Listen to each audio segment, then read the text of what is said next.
बिस्मिल्लाहिर्रहमानिर्रहीम अस्सलाम वालेकुम वरहमतुल्लाहि वबरकातुहू। पिछला हमारा टॉपिक था एरिस्टोटल पोएटिक्स में प्लॉट का। हमने प्लॉट के बारे में पढ़ा था कि प्लॉट कैसा होना चाहिए और उसमें क्या क्या चीज़ें ज़रूरी हैं और उसकी एग्जांपल्स देखी थी। आज हम पढ़ेंगे करेक्टर के बारे में, जो ट्रेजेडी का दूसरा मतलब कि एलिमेंट है करेक्टर। अब करेक्टर में आगे क्या एलिमेंट्स होने चाहिए ये हम देखेंगे।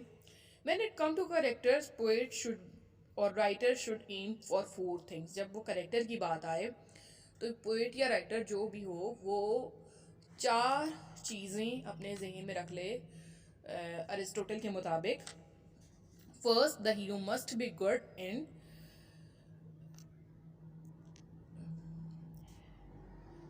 Manifest moral purpose in his speech. मतलब कि जो हीरो होगा वो उसके अंदर अच्छाइयाँ होंगी, उसकी अच्छाइयाँ दिखानी है। अगर तो हीरो अच्छा है तो उसको और थ्रू आउट अच्छा हो, बाकी सर्कमस्टांसेस के हिसाब से वो फैसले तो करे लेकिन वो चूंकि अच्छा हो, वाइज हो। Second, the hero must have prosperity and manly valour. Hero के अंदर प्रॉपेरिटी एंड मेनली वैलर कि हीरो बहादुर होना चाहिए, बहुत ज़्यादा हिकमत वाला होना चाहिए, बहुत ज़्यादा समझदार इंसान होना चाहिए जो अपने हालात से अपनी समझ से मुकाबला कर सके। ठीक है। Thirdly, the hero must be true to life. और हीरो जो हो वो अपनी ज़िंदगी से बिल्कुल सच्चा हो और अपनी ज़िंदगी का जो उसका अक्स है, उसके जहन का अक्स, वैसे ही उसकी अपनी ज़िंदगी गुजार रहा हो। Lastly, the hero must be consistent. ऐसा नहीं है कि हीरो अच्छा है तो कल बुरा हो जाएगा, इतने प्लॉट में तो वो अच्छा जा रहा है, इतने प्लॉट में बुरा जा रहा है। नहीं, हीरो को कंसिस्टेंट होना पड़ेगा। मतलब कि ग्रीक में जो वर्ड्स यूज़ किए जाते हैं हीरो के लिए वो थे temperance, magnificent, virtue of courageous, truthfulness, liberty in goodness. मतलब कि उसके अंदर एतदाल पसंदी होनी चाहिए, वो शानदार होना चाहिए, वो बहुत ज़्यादा हौसला उसके अंदर होना चाहिए, अच्छाई करने का उसके अंदर बहुत ज़्यादा हौसला होना चाहिए, उसके अंदर सच्चाई होनी चाहिए और वो अपने अच्छाई में एक आज़ादाना ख्याल भी रखता हो। ठीक है, वो आज़ाद हो उसमें, अपनी अच्छाई में और अपनी उसमें फैसले में। ये है ग्रीक के जो फिलोसोफर्स थे, उनके मुताबिक ये हीरो के मैनिफेस्टो हैं, यानी कि करेक्टर्स हैं, एलिमेंट्स हैं।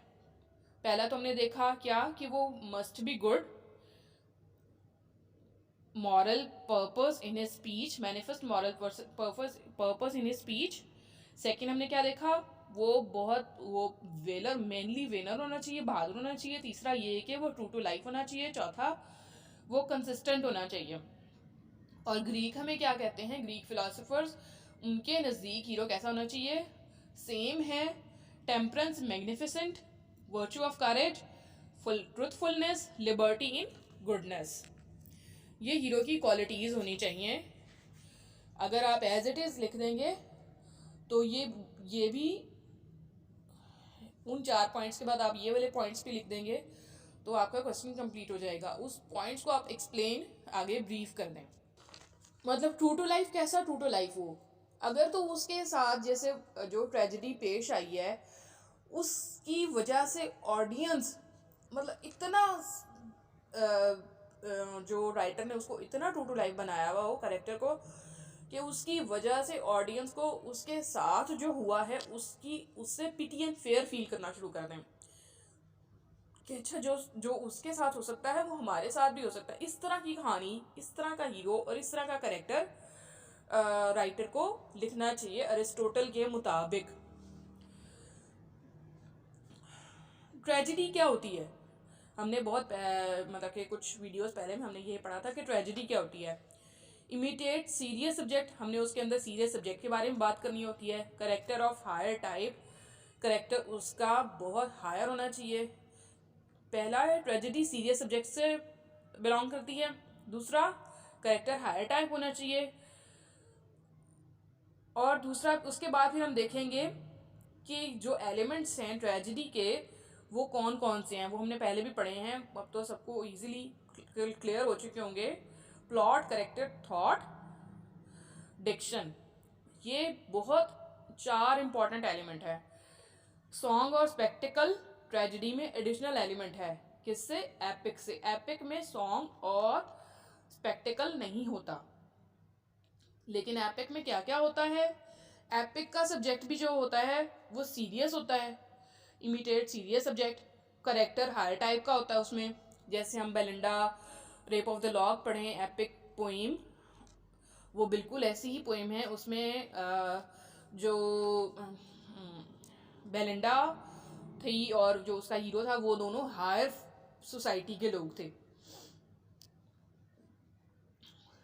लेकिन उसमें जो ट्रेजेडी दिखाई गई थी वो कॉमिक वे में दिखाई गई थी सारी।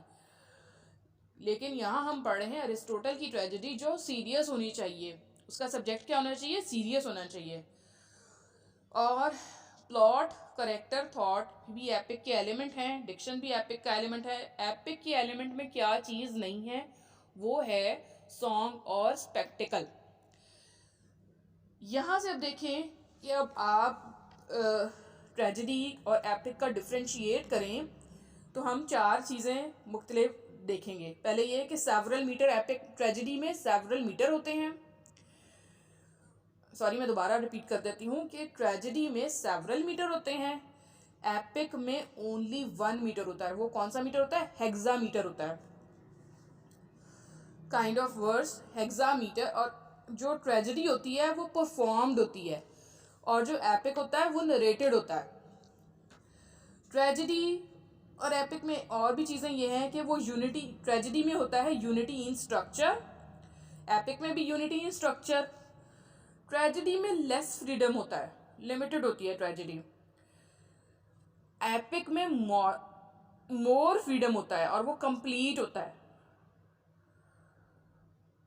मतलब कि एपिक को मोर फ्रीडम दिया जाता है और ट्रेजेडी में लेस फ्रीडम होता है। ट्रेजेडी में क्या है? ट्रेजेडी में everything which is in epic, epic में जितनी भी चीज़ें हैं ना वो सारी ट्रेजेडी में है। लेकिन क्या चीज़ें नहीं हैं? सोचें।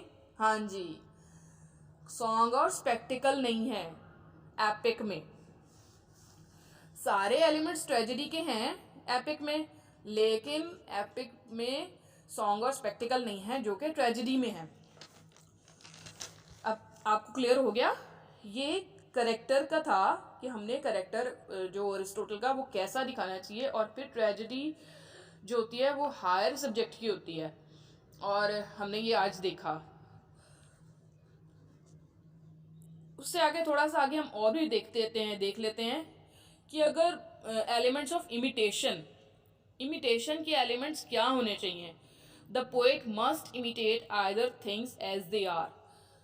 जो पोएट या राइटर उस टाइम अगर वो इडिपस रेक्स भी लिखा हुआ था या और भी जो प्लेस थे वो सब पोएट्री फॉर्म में लिखे हुए थे, तो poet must either things as they are, imitate either things as they are, के पोएट वैसे ही नकल करे जैसा कि चीज़ें दिखाई गई हैं, बिल्कुल वैसे ही कॉपी करे जैसे चीज़ें हैं।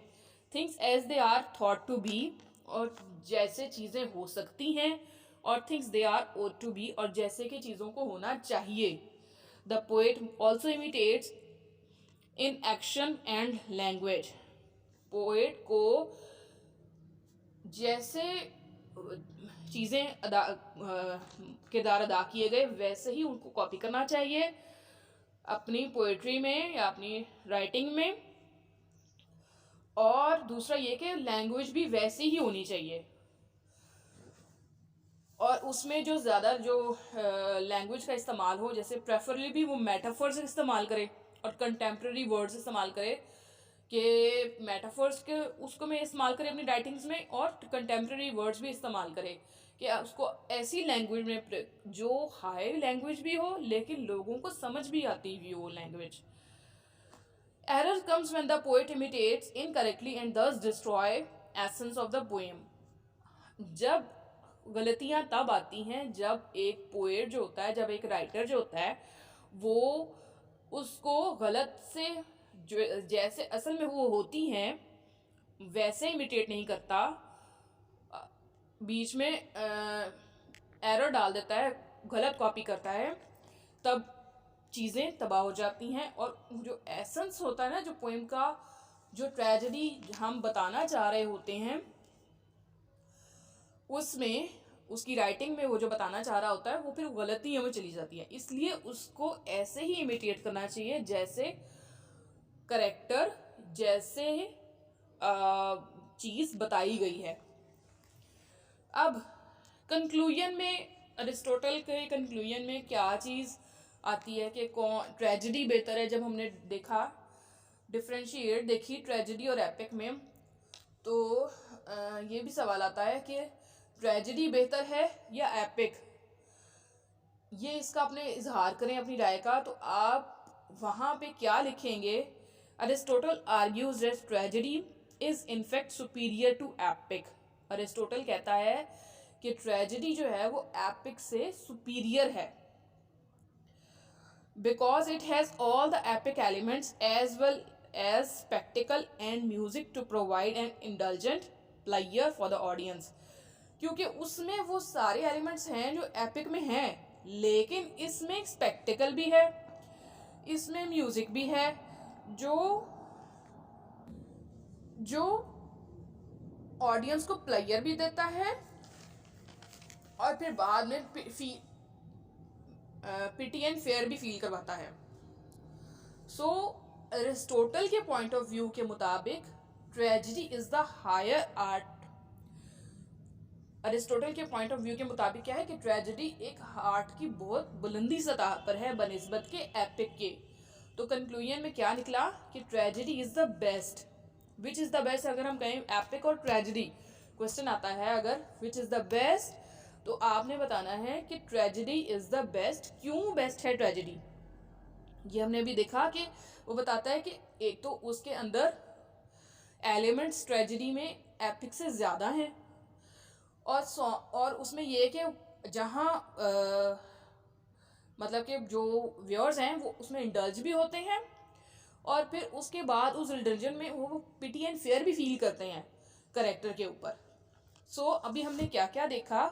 हमने देखा कि करेक्टर कैसा होना चाहिए अरिस्टोटल के मुताबिक, ट्रेजेडी का करेक्टर कैसा होना चाहिए, और फिर हमने देखा कि ग्रीक पॉइंट ऑफ व्यू से, ग्रीक फिलोसफर के पॉइंट ऑफ व्यू से करेक्टर के कौन कौन से एलिमेंट्स हैं, सेम हैं जो अरिस्टोटल ने बताए हुए हैं।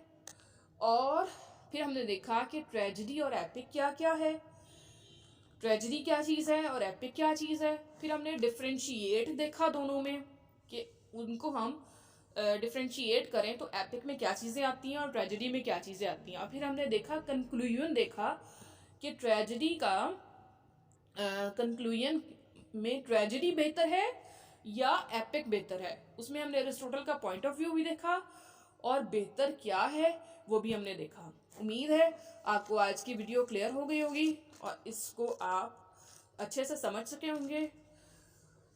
जो ना समझ आया हो वो ज़रूर आप अपने कमेंट्स में बताएं, और जो समझ आ गया हो तो ज़रूर अपने कमेंट्स में इजहार भी करें। और डू सपोर्ट मी। जज़ाकल्लाह खैर। अस्सलाम वालेकुम वरहमतुल्लाहि वबरकातुहू।